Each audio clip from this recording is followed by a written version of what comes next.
어떤 할아버지가 갑자기 심장마비로 죽었어요. 그냥 얼마나 할머니가 좋아. 심장마비로 죽었으니. 병원에 가니까 의사가 딱 청진길 대더니 아유 할아버지 돌아가셨다고 심장마비로. 이제 간호사한테 다 처리해갖고 냉도실로 모시라고. 영안실로. 그래갖고 이제 영안실로 이렇게 할머니가 이제 이렇게 할아버지 뒤를 따라가는데 이 할아버지가 가다가 깨어난 거예요. 깨어나갖고 이제 할머니가 뒤 따라온단 말이야. 그러니까 아우 나 좀 살아났으니까 얘기 좀 해달라고 막 그러니까 이 할머니가 못 들은 척.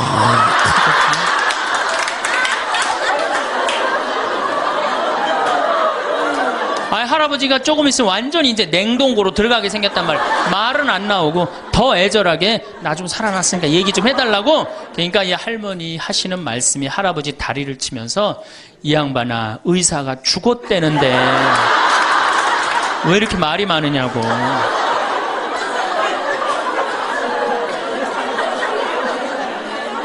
제가 경기도 광주 능평성당에 본당 신부로 있을 때 87살 먹은 루시아 할머니가 있었어요.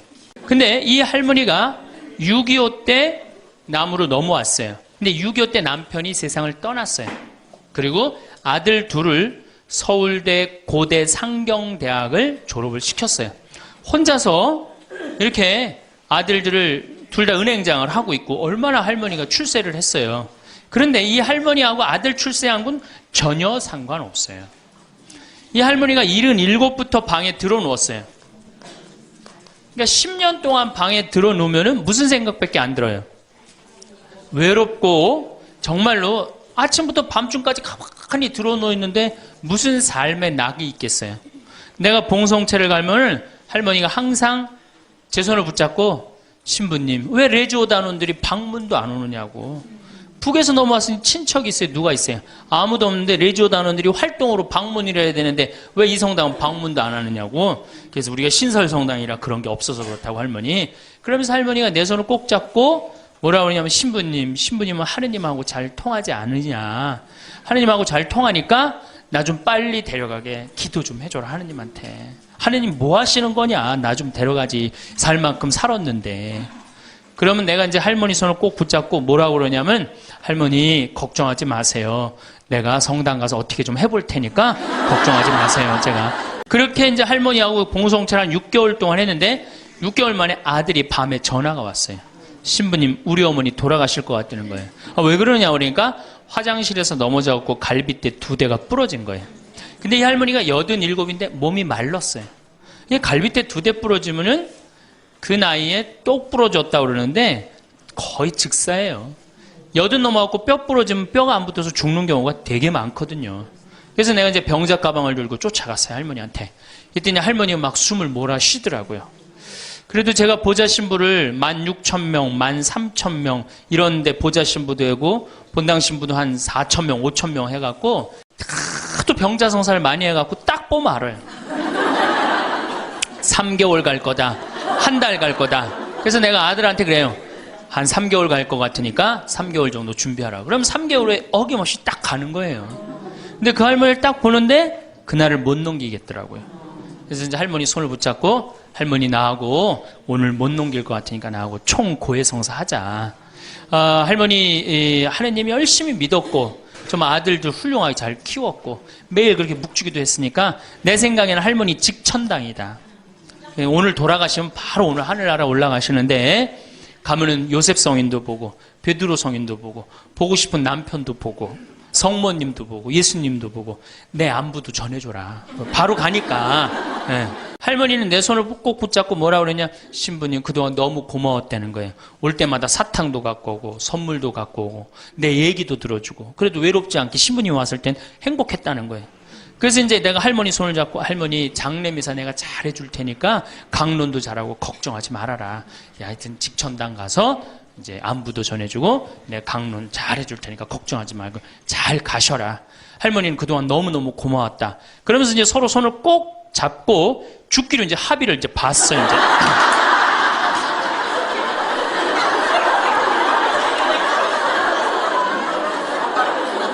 그래갖고 이제 본당에 와갖고 연령회장한테 연락을 했어요.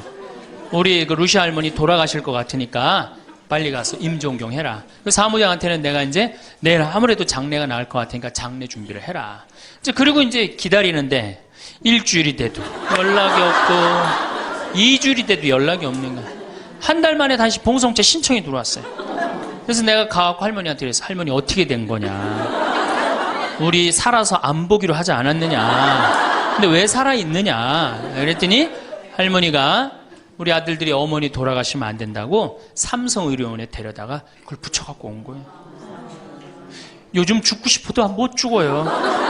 요즘 죽고 싶어도 죽을만 하면 살려갖고 오고 죽을만 하면 살려갖고 오고 정말 그래요. 의술이 좋아갖고 죽고 싶어도 못 죽어요. 그래서 그때 이제 할머니가 이제 방에 누워갖고 그전에는 화장실이라도 다녔는데 이제는 이거 부러졌으니까 2년 동안 화장 못 가고 오줌똥을 며느리가 받아냈어요. 그 며느리도 참 착한 며느리죠.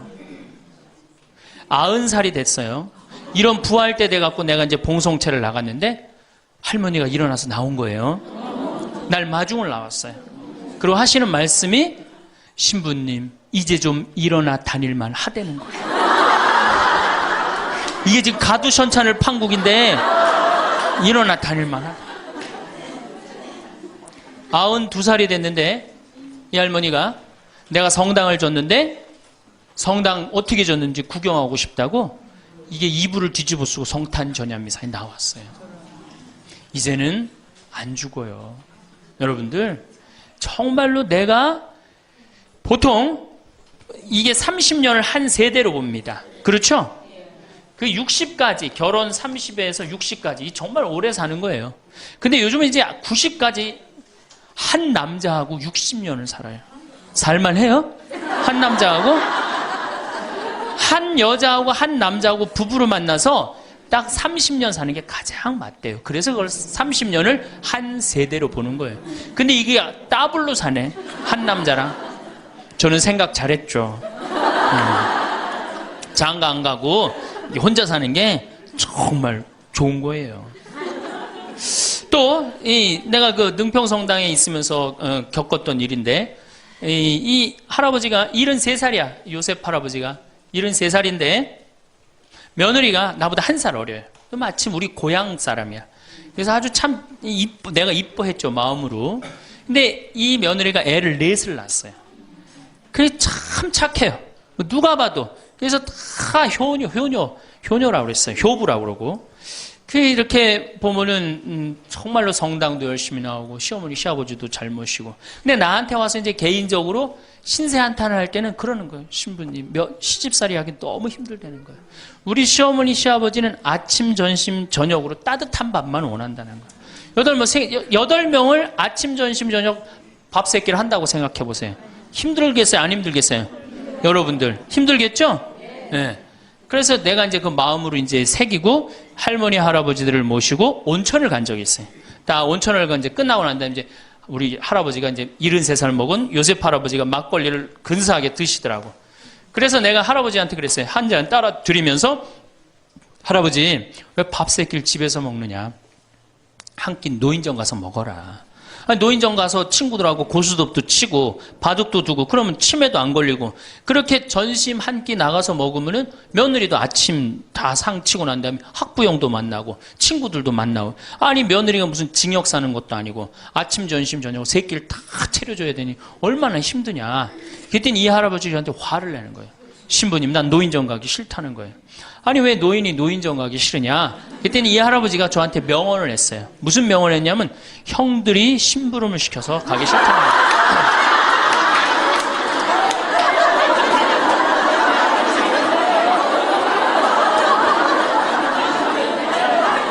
아니 무슨 73세 형들이 심부름을 시키냐. 그랬더니 신부님 모르는 소리 하지 마세요.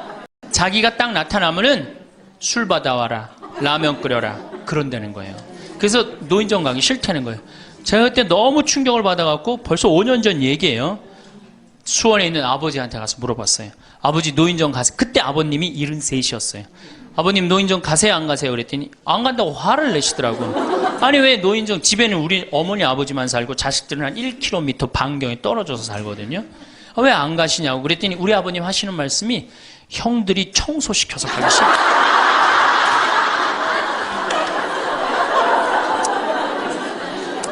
제가 알아보니까 75살 이하를 청노인이라고 그래요. 청년 노인이라는 거예요. 청년 노인. 이제 안 죽어요. 제가 여기 3년 전에 수원 고등동 성당에 95살 먹은 할머니가 오셔갖고 래프팅 하고 가셨어요. 배 타는 거 있죠? 그래서 내가 그때 그랬어. 할머니 참 죽기 전에 이렇게 래프팅도 하고 가니까 너무 좋다고 그랬더니 그 할머니가 나도 원이 없다고 이렇게 이 나이에 래프팅 배 타고 강에 래프팅을 했다고. 작년에 97인데 또 와서 또 하고 갔어요. 그러니까 여러분들 100살 산다는 거 지금 막연한 얘기가 아니에요. 여러분들 100살 산다는 게 확실하게 여러분들은 앞으로 남은 인생이 50년 남아있어요. 이렇게 오래 살 줄 모르고 지금부터 이제 중요한 얘기예요. 지금부터 잘 들어요. 지금부터 이렇게 오래 살 줄 모르고 있는 돈 없는 돈 자식한테 다 물려줬어. 얼마를 물려주느냐. 이게 이제 큰일이에요. 자식 대학 하나 졸업시키는데 2억 5천 들어갑니다. 둘 졸업시키면 5억이에요. 부부가 은퇴해서 죽을 때까지 우리가 지금 필요한 현금이 5억이에요. 자식 둘 대학만 안 보내면 뭐예요? 딱 노후대책연금 딱 확보하는 거예요. 독일은요, 얘가 똑똑하고 안 똑똑하고 중학교 때 갈라버려요. 그래서 대학 나오는 사람 별로 없어요. 그리고 중학교 때 머리 나쁜 놈은 어떻게 해? 기술 배워갖고 기술을 배워갖고 월급 별 차이 없어요. 근데 우리는 돌머리든 돌머리가 아니든 다 대학을 가잖아요. 내가 깡통이야. 깡통인지 안 깡통인지 여기 지금 젊은 엄마들 꽤 왔는데 딱 보면 알아요, 몰라요? 알죠? 이 깡통한테 있는 돈 없는 돈 다 쏟아붓어. 그래갖고 이 깡통이 천재가 되면 모르는데 겨우 원사만 넣으면 되는 대학을 나왔단 말이야. 그래갖고 취직을 못해. 그래갖고 놀고 있어. 근데 중요한 건 내 주머니가 이 깡통한테 쏟아 넣느냐고 내 주머니가 뭐가 됐어? 깡통이 됐어. 이 집 뭐 하는 집안이에요? 깡통 차는 집안 되는 거예요. 생각 잘 하셔야 됩니다. 태양은 2번 아름다워요. 뜰 때 아름답고 질 때 아름다워요. 근데 태양은 제가 뜨는 태양을 아주 구름 한 점 없는 뜨는 태양을 보면 뜰 땐 후딱 떠버려요. 이상하게. 근데 질 때 보면은 참 하염없이 져요. 우리 인생하고 똑같아요.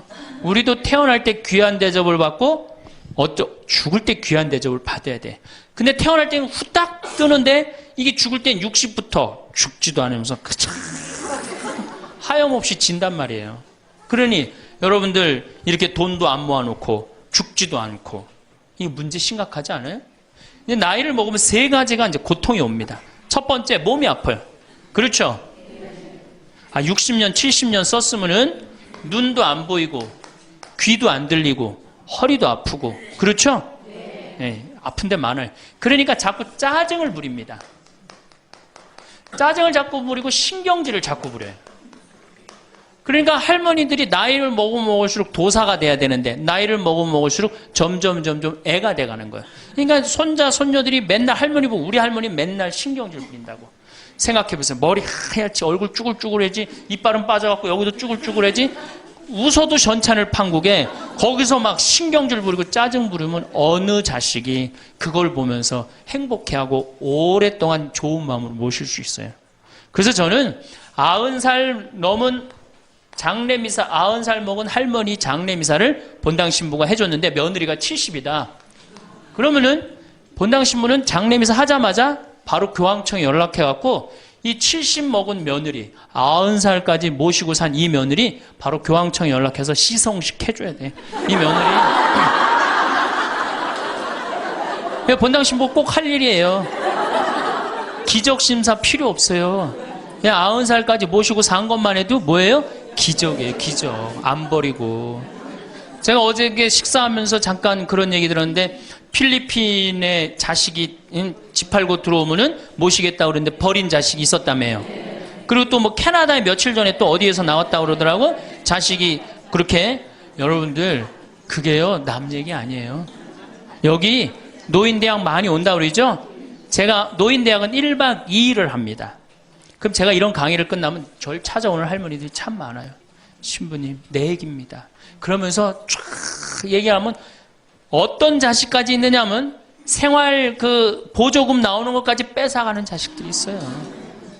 여러분들 얘기야 무슨 아이고 여러분들 지금 자식 걱정할 때가 아니에요.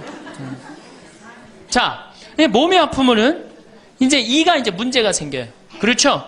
치과에를 갑니다. 치과에를 갔더니 의사 선생님이 하시는 말씀이 할머니 틀니로 하려면 300만 원, 걸으려면 500만 원, 임플란트로 하려면 3천만 원입니다. 이 돈 있어요, 없어요? 없습니다.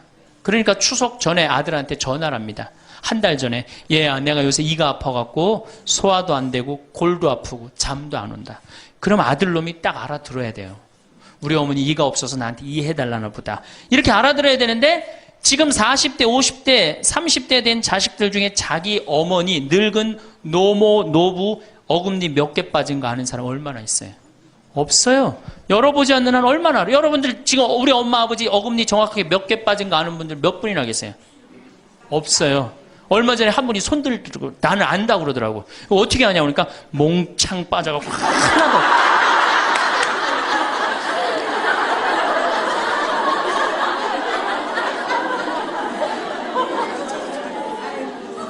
그러지 않는 한 자기 부모님 어금니 몇 개 빠진 거 아는 사람 없어요. 제가 지금 강의를 한 10만 명 이상 했는데 정말로 아는 사람들 없어요. 그러니까 이 아들놈이 한다는 소리가 어머니 소금으로 양치하세요. 헬 이빨이 있어야지 소금으로 해든지 말든지 했지. 이 속으로 끓는 거죠. 2주 전에 또 전화를 합니다.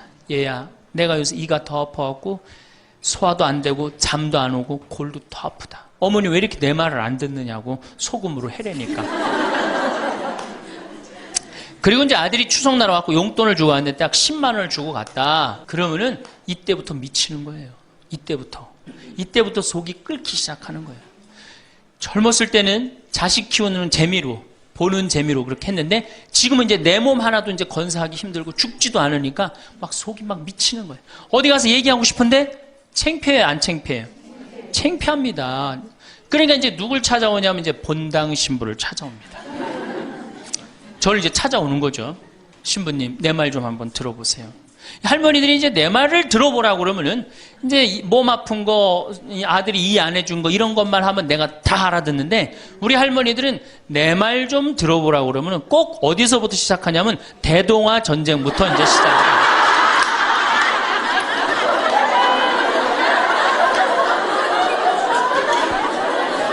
이래야지 이제 속이 풀리는 거예요. 내가 신부님 대동아 전쟁에 시집 와갖고 노숟가락 뺏긴 얘기, 시집살이 한 얘기, 정말 고생한 얘기. 그래서 신부님 이제 해방이 됐어요. 해방이 돼갖고 좀 살만한가 했더니 글쎄 6.25가 터지지 않았어요. 6.25. 아직 이빨 얘기 나오려면 멀었어요. 이제 6.25 일사후퇴 얘기. 그리고 이제 53년부터 참 우리 지금 70대 80대 된 할머니 할아버지들한테 잘해야 돼요. 53년부터 62년까지 똥구멍이 찢어지게 가난하게 고생한 얘기 합니다. 전 정말 몰랐어요. 똥구멍이 찢어지게 가난하다는 얘기를 참 많이 들었는데 그래서 할머니한테 한번 물어봤어요. 할머니 똥구멍이 찢어진 게 뭐예요? 신부님 말도 마십시오. 6.25 전쟁 때 여러분들 2차 세계대전에 쏟아놓은 폭탄을 그거 남은 폭탄 다 우리나라에 다 쏟아붓어요. 그러니 전쟁 끝나고 뭐가 있어요? 전부 다 폐허가 돼갖고 아무것도 없죠. 가을에 우리나라가 한 85% 이상이 소장농이에요. 겨우 자기 해 먹을 거 그것밖에 안 됐어요. 전쟁 끝나고 9월에 이제 추수를 합니다. 9월에 추수를 하면 먹을 게 언제 떨어져요? 2월에 떨어져요. 그 보리는 언제 펴요? 5월에. 여러분도 오시면서 보리밭 보셨어요. 보리밭 이렇게 있는 거. 5월에 이제 보리가 피면은 2, 3, 4, 5월을 견뎌야 되는데 먹을 게 있어요? 없죠. 그러니까 산에 풀뿌리 캐서 먹고 나물 캐서 먹고 그것도 모자라면 이제 뭐를 캐서 먹느냐면 뭐를 먹느냐면 소나무 껍질 안에 하얀 속살 그거를 이제 벗긴다고 그래요. 그걸 벗겨갖고 말린다고 그래요. 말려갖고 그걸 간대요. 할머니들 옛날 할머니들 생각나시죠? 그걸 갈아갖고 국에 넣어서 먹으면은 국이 빨간데 국을 먹으면 배가 부르대. 또 거기다 밥을 해서 먹어도 배가 그렇게 부르대. 옛날엔 배가 고파 죽겠는데 배 부르면 최고 아니에요. 배는 이제 먹었는데 이제 배는 부르는데 문제는 이게 섬유질이 엄청나게 강한 거예요. 이게 야채나 뭐 채소나 과일의 섬유질하고 틀리대요. 그래갖고 이제 이게 들어가면 소화가 안 되고 딱딱하게 굳는 거예요. 수분이 빠지고. 대장에 가면 이제 딱딱한 돌덩어리로 굳는 거예요. 그 딱딱한 돌덩어리로 굳은 걸 빼내려고 그러니 똥구멍이 찢어지는 거냐. 신부님, 똥구멍이 찢어지게 가난하게 고생한 얘기. 그리고 이제 내가 자식들을 이제 내 자식만은 고생을 시키지 않으려고 정말 내가 먹고 싶은 거, 쓰고 싶은 거, 다니고 싶은 거 안 하고 논 팔고 소 팔고 정말로 고생해서 내 자식을 키워놨는데 내가 늙어서 이해해달라고 그러는데 아니 이 10만 원을 갖다 줬습니다. 신부님 억울해서 못 살겠다. 분해서 못 살겠다. 그 얘기를 해요. 이 얘기가 사실 남 얘기가 아니에요. 제 얘기. 제가 아버님 70살 때 종합검진을 해드렸어요. 종합검진을 이렇게 해드렸는데 깜짝 놀랐어요. 결과를 보고. 어금니가 하나도 없으신 거예요. 어금니가 하나도 없어. 그래서 아버지 제가 맨날 이렇게 갈비집에 가서 갈비 사드릴 때 뭘로 드셨느냐고 그랬더니 아들 신부가 사주는 거라 앞니로 그냥 대충 씹어갖고 삼켰다는 거예요. 정말 기가 막히죠. 내가 전국에 다니면서 강의를 이렇게 했는데 내 아버지 입 빠진 건 모르고 참 창피하더라고요. 그래서 마침 내가 이제 치과 의사 하나를 세례를 줬어요. 그래서 불렀어요. 내가 너 세례를 줬는데 내가 네 세례를 주면 내가 네 영적인 아버지다. 근데 우리 육적인 아버지가 이가 하나도 없다. 돈은 내가 요것밖에 없으니까 네가 아버지다 생각하고 완벽하게 해놔라. 뭐 가장 정성을 들여서 해놔라. 내가 뭐 그 병원도 축성도 해주고 다 해줬으니까. 그래갖고 정말 아버지 하듯이 아버지라고 그래라 그냥. 그래 아버지 하듯이 거의 1년 동안 매주일 공사를 한 거죠. 그래갖고 완벽하게 해드렸어요. 그 다음부터 이제 갈비집에 가도 이제 심지까지 뜯어 드시고, 그 다음부터 이제 지리산 꼭대기까지 뛰어 올라갔다 뛰어내렸다. 두 번째, 친구가 없어요. 이거 아주 중요한 겁니다. 몸 아픈 거. 여러분들, 여기 이제 할머니, 할아버지들 몇 분 계신데, 자, 내가 돈에 주머니가 없어. 그럼 바깥에 나가고 싶어, 안 나가고 싶어요? 당연히 안 나가고 싶어요. 내가 저 모임에 나가갖고 뭘 한번 얻어먹었어. 그 다음에 내가 그 친구한테 사줘야 되는 내가 돈이 없어. 그 다음 만나게 돼요, 안 만나게 돼요? 나이 먹어갖고 돈이 없으면 자신이 없어져요. 자신이 없어져요. 그러니까 여러분들 초등학생이 학원비가 50만 원, 지금 중학생이 70만 원, 고등학생이 90만 원이에요. 그러면은 내가 이 90만 원 중에 20만 원만 떼어서 어머니 용돈 줘봐. 우리 어머니 신나서 살걸? 근데 내 자식 학원비 90만 원 안 갖고 오는데 부모 30만 원 용돈? 여러분들 지금 자식들이 부모한테 용돈 얼마 주는 줄 아세요? 1년에 100만 원 줘요. 그 나누면 8만 원이야, 8만 원. 그걸 받으려고 있는 돈 없는 돈 대동아 전쟁부터 고생해가면서 그렇게 키워요. 이제는 부모 자식지간의 효의 개념은 끝났어요. 효는 끝났다고 그래요. 많은 사회학자들이 효는 끝났다. 사랑만 남아있다는 거예요. 이 얘기도 이제 제가 곧 할 거예요. 자, 친구가 없으니까 속이 좁아져요. 그렇겠어요? 안 그렇겠어요? 아니, 친구들이 있으면 얘기도 좀 하고 속도 풀고 그러면 속이 좀 이렇게 맺혔던 것도 풀잖아요. 집안에서 이제 친구가 없으니까 가만히 방 안에서 이제 뒷방 벽에 이제 어느 학자가 우리나라 노인을 뭐라 그래? 쥐처럼 깜깜한 방에서 웅크리고 앉아있다고 그래요. 우리 할머니들이 내가 봉송체 가면 하고 있는 일이 깜깜한 방에서 진짜 웅크리고 앉아있어요. 쥐처럼. 그러니까 할 일이 뭐가 있어? 벽에다가 인생 복귀하는 거죠. 대동아 전쟁 생각하고 한숨 한 번 쉬고 6.25 생각하고 한숨 한 번 쉬고 이빨 안 해준 거 생각하고 한숨 한 번 쉬고 여름에 냉면을 먹고 싶어. 그러면은 큰아들이 사줄래나 둘째 아들이 사줄래나 막내 아들이 사줄래나 기다리는데 한 놈도 안 사줘. 그러면 언제 그걸 갖고 있다가 터트려요? 추석 때 터트립니다. 내가 옆집 할망구는 그 자식들이 와서 갈비도 사주고 냉면도 사줬다는데 나는 자식이 6, 7인데 나한테 냉면 사주는 자식 하나도 없다고. 냉면이 얼마나 해요? 5,000원, 10,000원이면 하죠? 그럼 자기 돈으로 사 먹으면 되는데 우리 할머니, 할아버지들은 자기가 자기를 위해서 돈 쓰는 걸 할 줄 알아요? 몰라요? 몰라요. 정말 이거 큰 문제예요. 냉면 먹고 싶으면 자기 가서 사 먹으면 될 거 아니야. 그런데 그걸 기다리고 앉아있어. 그러니까 한을 쌓는 거지. 5,000원을 가지고. 큰아들이 사줄래나 둘째 아들은 사 먹으면 되는 걸. 그럼 행복한데. 그래갖고 이제 냉면 못 얻어먹은 거 아들이 이제 퇴근해갖고 들어옵니다. 아들이 퇴근해갖고 들어오면요, 참 문제는 뭐냐면은 아들이 들어오면은 어떻게 하면 돼? 내가 여러분들 나이 먹어갖고 싸움을 안 걸면요, 자식들이 말을 안 해줍니다. 그러니까 아들하고 싸움을 거는 거예요. 너 이빨 10년 전에 안 해줘갖고 나 이거 쪼글쪼글 해갖고 이제 아무것도 못한다 그러더라. 아들이 듣다 어머니 그만하세요. 한 번만 하면 100번째예요. 그럼 이게 안 먹히나 보다 그래서 방에 들어왔고 또 이제 벽에다 복귀한 것 중에 그래 냉면 못 얻어먹은 거 들고 쫓아나라. 옆집 할망구 냉면도 얻어먹었다는 난 냉면도 못 얻어먹었다. 그럼 아들이 한마디 합니다. 어머니 그러려면 나가 죽어라. 몸 아프죠? 친구 없죠? 뭐만 남으냐면 자존심만 남습니다. 근데 그 자존심에 나가 죽어라? 그럼 미치는 거예요. 어디 가서 자식이 나가 죽으라 그러는데 얘기할 때가 있어요, 없어요? 여러분들 나가 죽으라 그러는 거 아들이 50%, 며느리가 16%, 딸이 14%, 그 다음에 늙은 부부가 서로 나가 죽으라고 20%. 나가 죽으라는 말 듣는 비율이 그렇대요.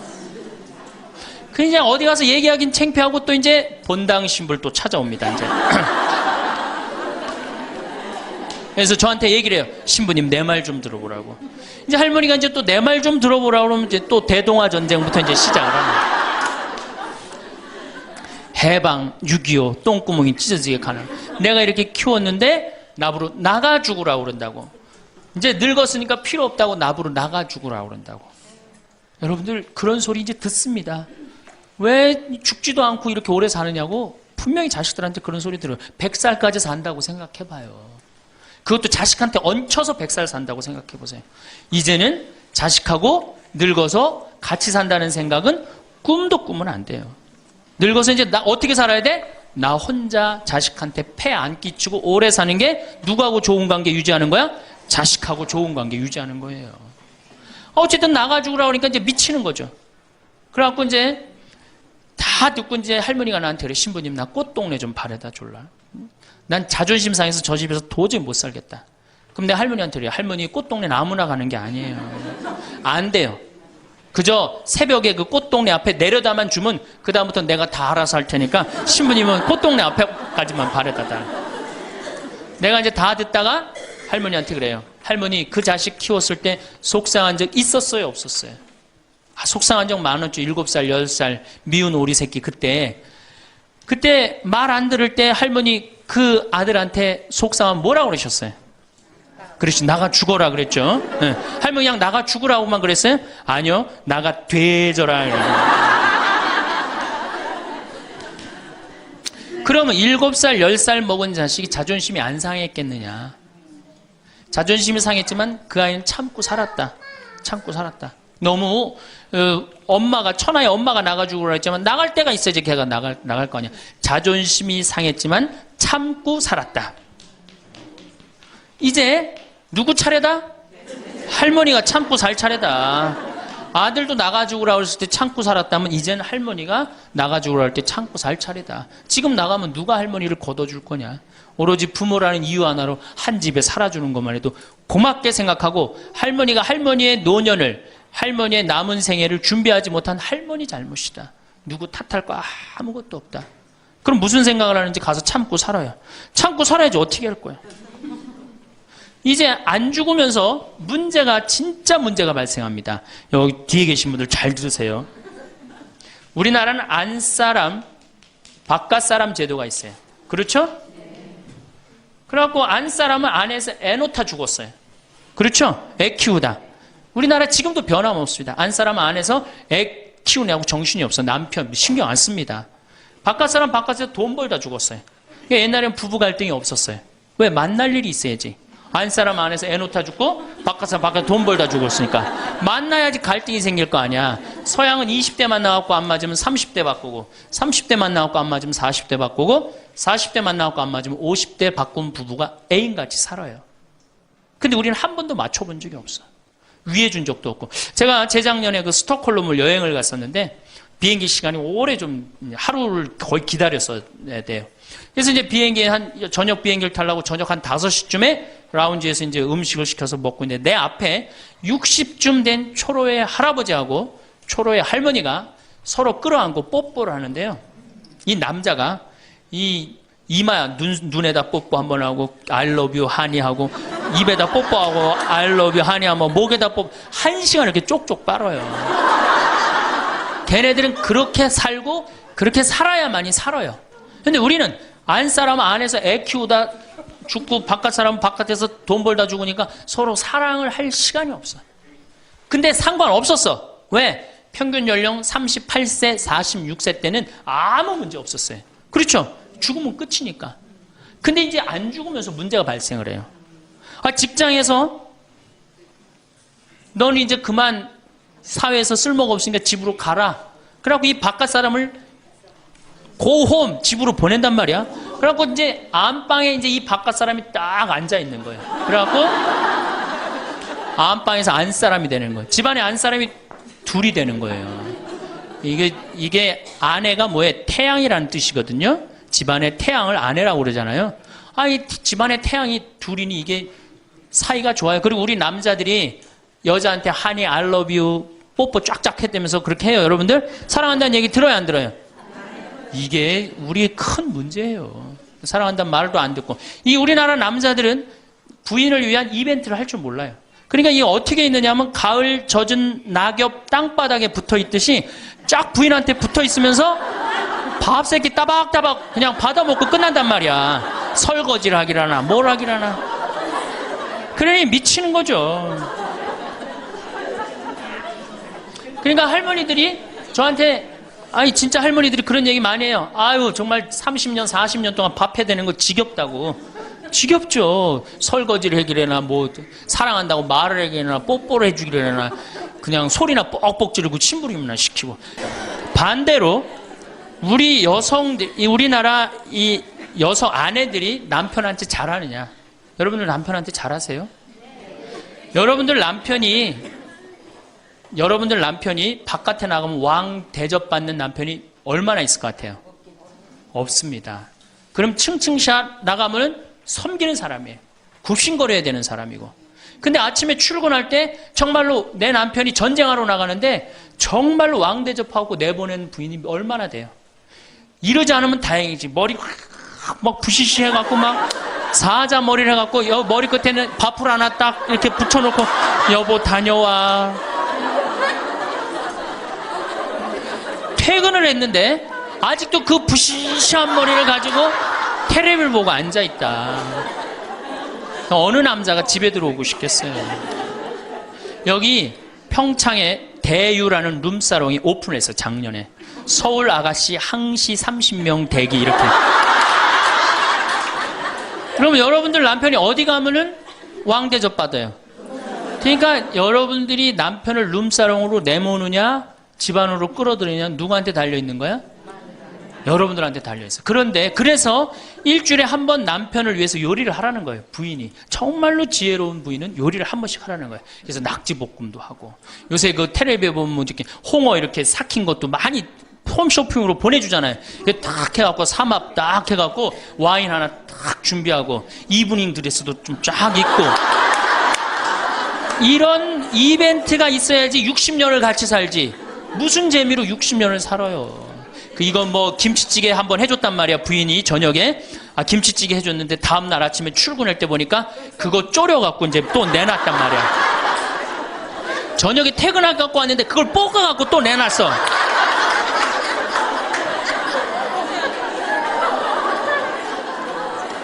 여러분들 자식한테 쏟는 거 반만 남편한테 해보세요. 여러분들 아마 얻고 살 거예요. 나이 먹어서 유일한 친구가 누굽니까? 남편이고 아내밖에 없어요. 제가 평택에서 본당 신부를 할 때 할머니 한 분이 남편이 평생 바람 피고 노름하고 술 먹고 나가서 딴살림했어요. 근데 이 할아버지가 늙어갖고 중풍이 걸린 거예요. 중풍이 걸려갖고 반신불수가 되고 집에 들어온 거예요. 그러니 이 할머니가 믿겠어요, 안 믿겠어요? 밉죠. 나만 보면은 빨리 죽었으면 좋겠다. 매일 입버릇처럼 했어요. 그러니까 이 할아버지가 또 말도 못하는 중풍이 이제 와갖고 고해성사를 이제 이렇게 할머니하고 할아버지하고 같이 들어와요. 그래갖고 이제 할머니가 이제 할아버지 잘못한 걸 다 나한테 얘기를 해줘요.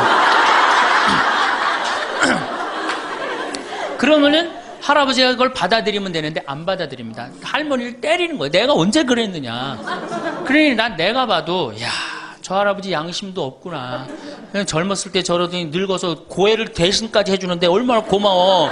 그런데도 그냥 그 할머니를 때리고 저렇게 구박을 하니 참 정말로 빨리 죽었으면 좋겠다. 그런 생각을 했어요. 근데 그 할아버지가 돌아가셨어요. 마침 내가 있을 때. 그래서 내가 장례 미사를 해주고 할머니 손을 꼭 잡고 그랬어요. 할머니 이제 그동안 고생 많이 했으니까 이제 편안하게 집에 가서 이제 행복하게 쉬시라고 남은 여생. 그래갖고 이제 할머니를 보냈는데 그 밤 11시에 할머니가 전화를 했어요. 신부님 우리 집에 좀 와달라는 거예요. 한참 자는데. 왜 그러시냐고 그러니까 그 병상에 누워있던 남편이 없으니까 이 집이 그렇게 무섭고 쓸쓸하고 외롭고 허전하다는 거야. 지금 빨리 와서 기도를 해달라는 거야. 그래서 자다가 또 옷도 갈아입고 이제 내가 가고 그 할머니 이제 안수기도 해주고 이제 손잡고 기도해주고 오면서 늙어서 남편이 죽는다. 그날로 여러분들은 아무것도 아니에요. 완전히 홀로 되는 거예요. 그러니까 정말로 귀하게, 지금 자식을 귀하게 해줘야 돼? 남편을 귀하게 해줘야 돼? 그러니까 오늘 당장 집에 와서 학원 끊어요. 학원 끊고 대학 다닌 자식 있으면 당장 휴학시키세요. 자, 맨 마지막으로 이제 돈이 없어. 이게 이제 제일 큰 문제죠. 그렇죠? 돈만 있으면 어때요? 해요? 자식하고 관계가 굉장히 좋습니다. 돈만 있으면. 어느 정도로 좋으냐? 작년에 내가 여기 우리 생태마을에 콩을 계약 재배를 했어요. 계약 재배를 했는데 1억 원어치 정도 콩을 샀어요. 그런데 제가 무슨 일이 좀 생겨갖고 돈이 없어졌어요. 있던 돈이. 그 돈이 이제 한 2달이나 3달 후에 나오는데 농민들은 빨리 돈을 달라는 거예요. 이 계약 재배해갖고 왜 안 주냐. 그래갖고 쩔쩔 매는데 꼭 요맘때예요. 우리 어머니가 딱 오시더니 아들이 막 쩔쩔 매고 사람들이 막 농민들이 왔다 갔다 하는 걸 보고 왜 그러시냐고 신부님. 그래서 내가 원래 계약 재배를 했는데 돈이 원래 한 2억이 들어오기로 했는데 그 돈이 안 들어와갖고 내가 지금 못 줘서 지금 너무너무 당황스럽다고 그냥 그 얘기만 저는 했어요. 근데 어머니가 일주일 동안 있기로 하셨는데 그날 그냥 집에 가시더라고요. 우리 누나한테 가자 그랬더니 차로 가셨어요. 다음날 어머니가 전화를 하셨어요. 신부님 내가 그 돈 해서 보냈다는 거예요. 하루 만에 어머니가 그 엄청난 돈을 해서 보낸 거예요. 아들이 그냥 뭐 그런 거 고생하는 거 보기 싫은 거지. 그래갖고 그 돈을 해갖고 그것도 싹 일주일 만에 싹 정리했어요. 나는 어머니가 얼마나 고마운 줄 몰라요. 저는요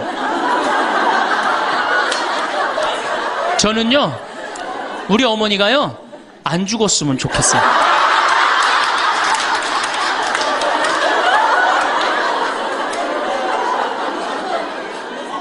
얼마나 좋아요. 은행이 이렇게 꿔주겠어요? 은행이 꿔줘요?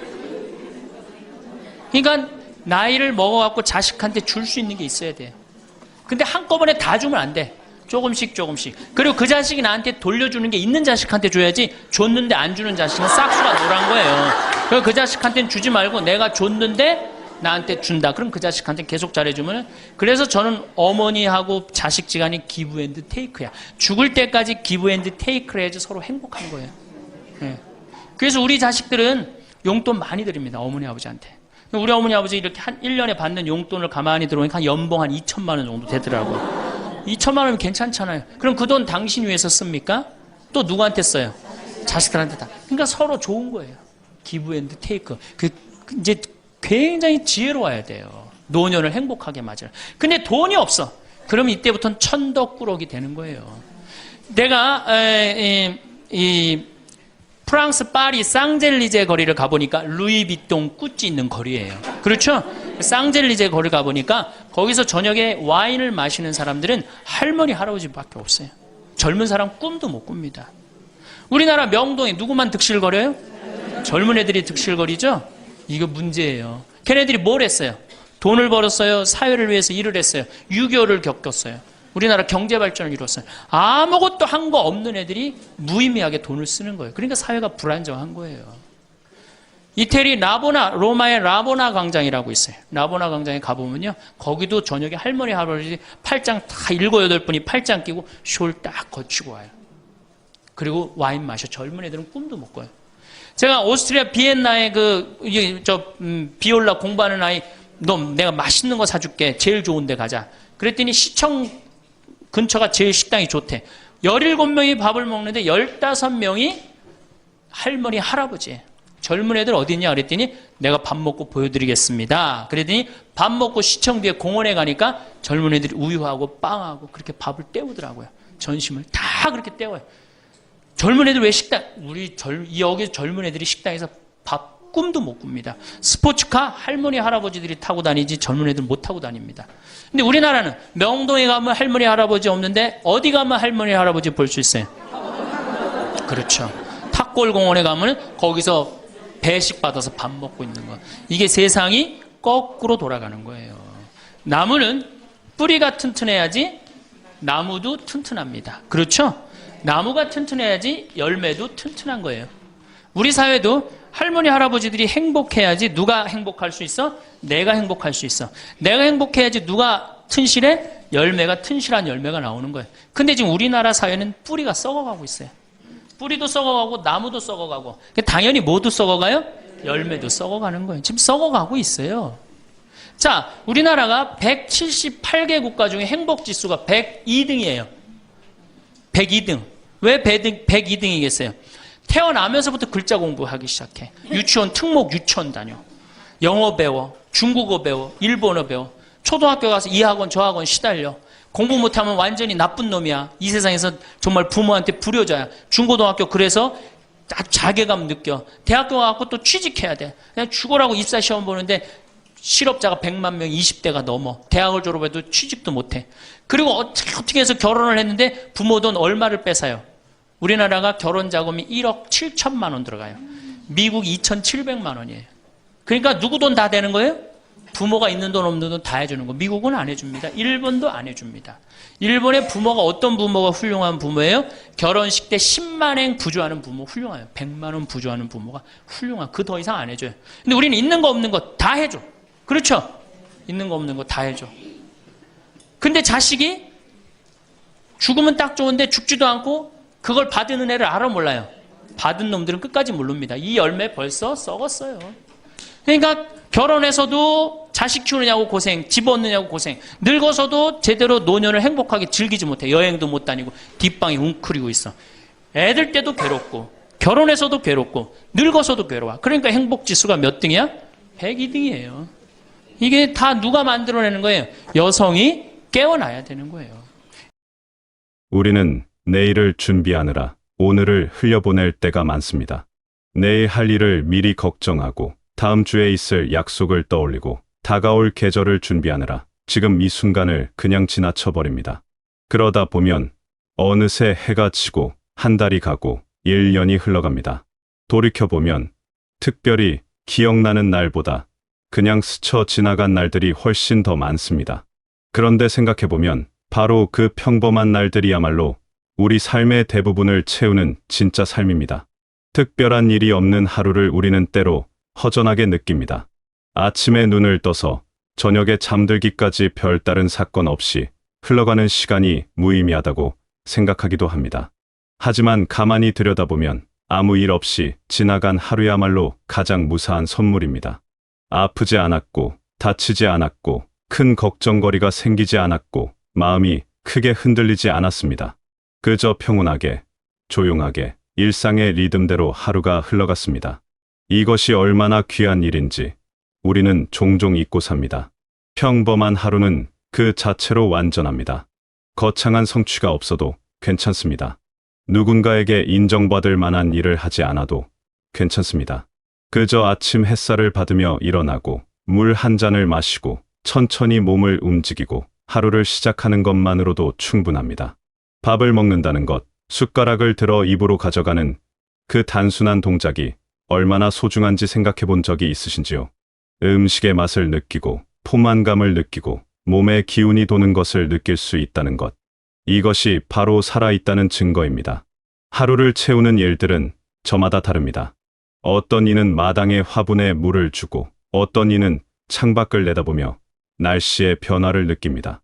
어떤 이는 집 안을 정돈하고, 어떤 이는 가만히 앉아 라디오를 듣습니다.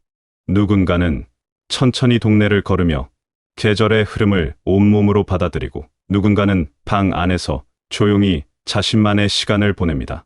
이 모든 것이 다 하루를 살아내는 방식입니다. 비교할 필요가 없습니다. 각자의 자리에서 각자의 속도로 하루를 채워가는 것, 그것으로 충분합니다. 우리는 무언가를 해내야 한다는 생각에 익숙해져 있습니다. 하루를 보람차게 보내려면 무엇인가를 성취해야 한다고 믿습니다. 하지만 하루를 살아낸다는 것 자체가 이미 하나의 성취입니다. 아침에 눈을 뜨고 하루를 시작하고 시간을 보내고 저녁이 되어 잠자리에 드는 것. 이 과정이 순조롭게 이어졌다면 그것으로 충분합니다.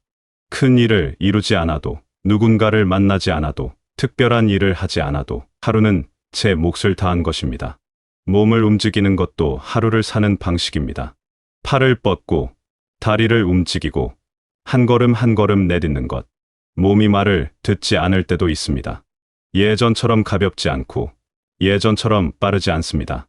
하지만 움직일 수 있다는 것, 내 의지로 몸을 움직일 수 있다는 것만으로도 감사한 일입니다.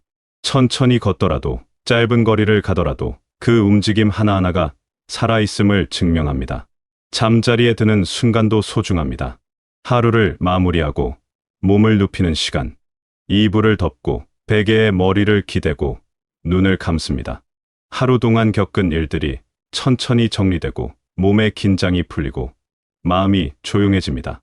잠이 금방 오지 않아도 괜찮습니다. 누워있는 것만으로도 몸은 쉬고 있습니다. 어둠 속에서 고요히 숨을 쉬며 내일을 기다립니다.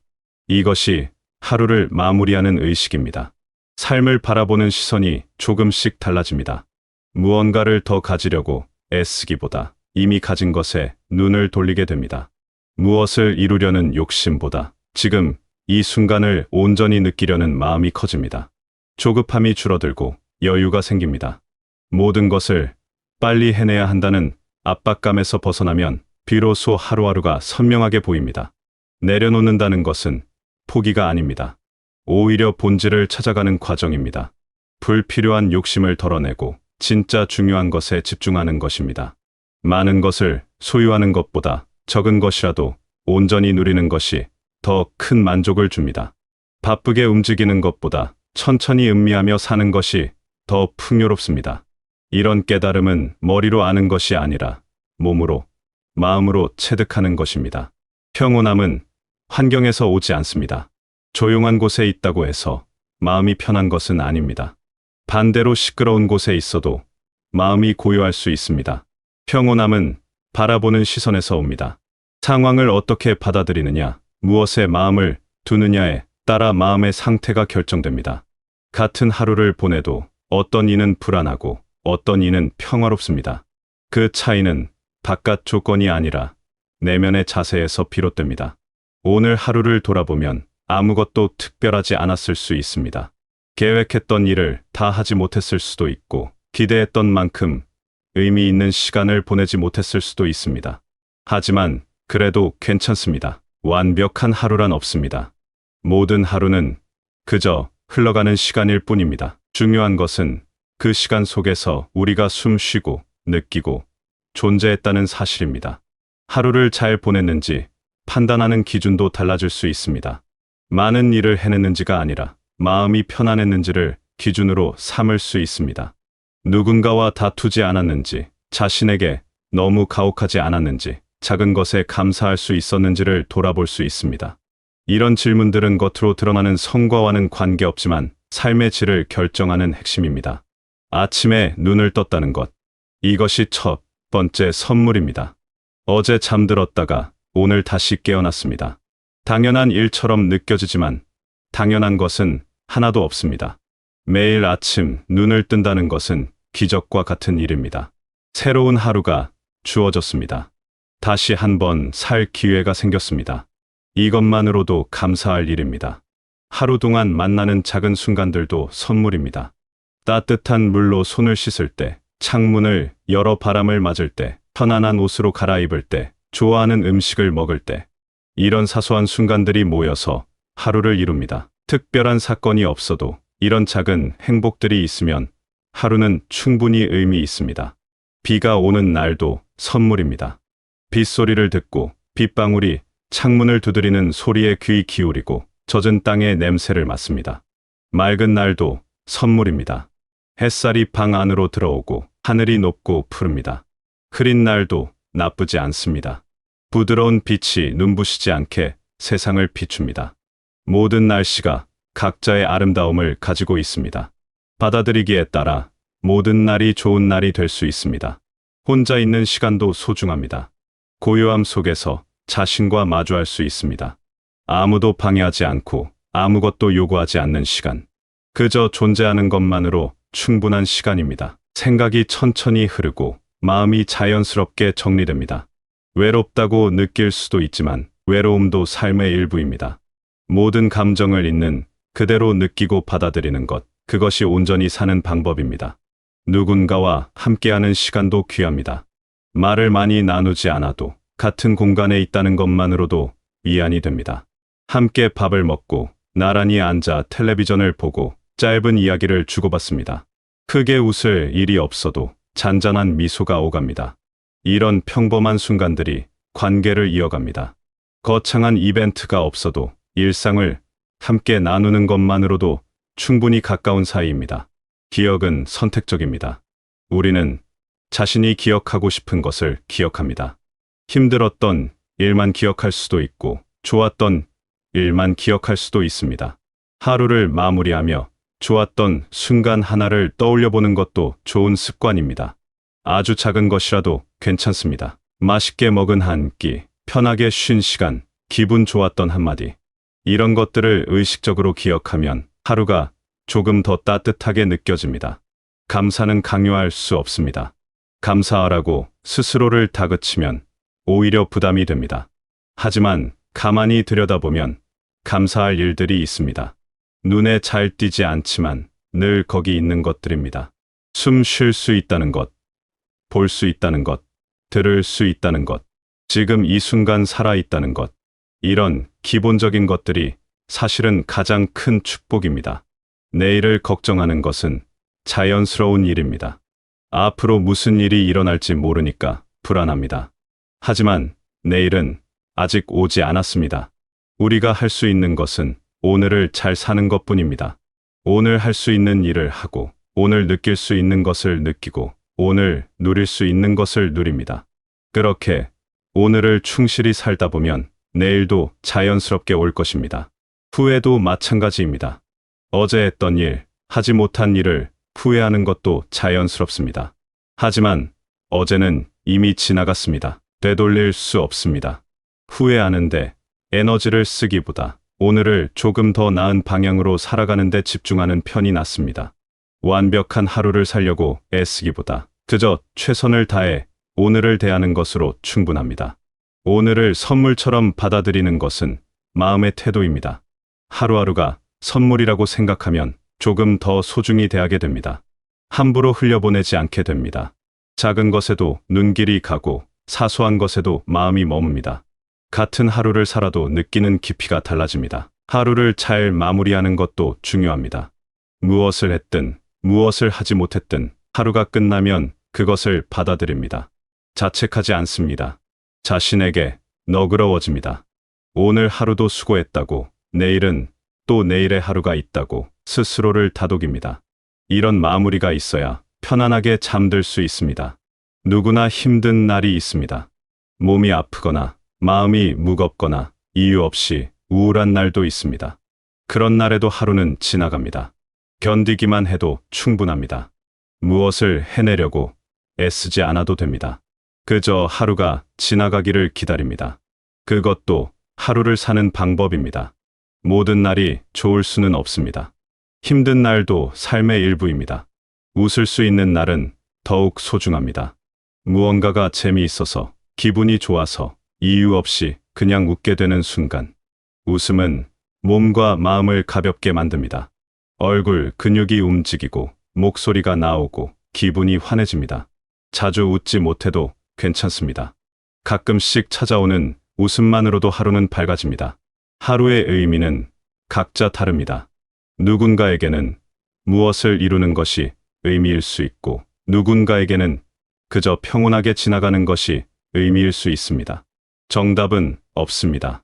각자가 자신에게 맞는 방식으로 하루를 채워가면 됩니다. 다른 사람과 비교할 필요가 없습니다. 나의 하루는 나만의 것입니다. 오늘 하루를 무사히 보냈다면 그것으로 충분합니다. 큰 사고 없이, 큰 아픔 없이 하루를 마무리할 수 있다면 감사한 일입니다. 웃을 수 있었다면 더욱 좋고 웃지 못했어도 괜찮습니다. 중요한 것은 숨 쉬며 살았다는 것, 하루를 경험했다는 것입니다. 그것이 바로 살아있다는 증거입니다. 지금 이 순간, 이 글을 듣는 여러분은 살아 계십니다.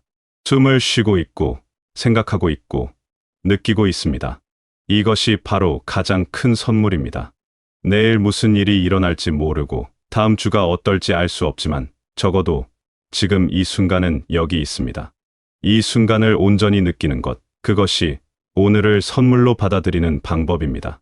하루하루가 쌓여 일주일이 되고, 한 달이 되고, 1년이 됩니다. 그렇게 삶이 이어집니다. 거창한 계획이나 큰 목표가 없어도 괜찮습니다. 그저 하루하루를 성실하게 살아가는 것만으로도 삶은 의미가 있습니다. 오늘 하루를 소중히 여기는 마음이 쌓이면 삶 전체가 소중해집니다. 삶은 결국 하루하루의 연속입니다. 먼 미래를 걱정하기보다 오늘 하루를 잘 대하는 것이 더 현실적입니다. 오늘 할 수 있는 일을 하고, 오늘 만날 수 있는 사람을 만나고, 오늘 느낄 수 있는 것을 느낍니다.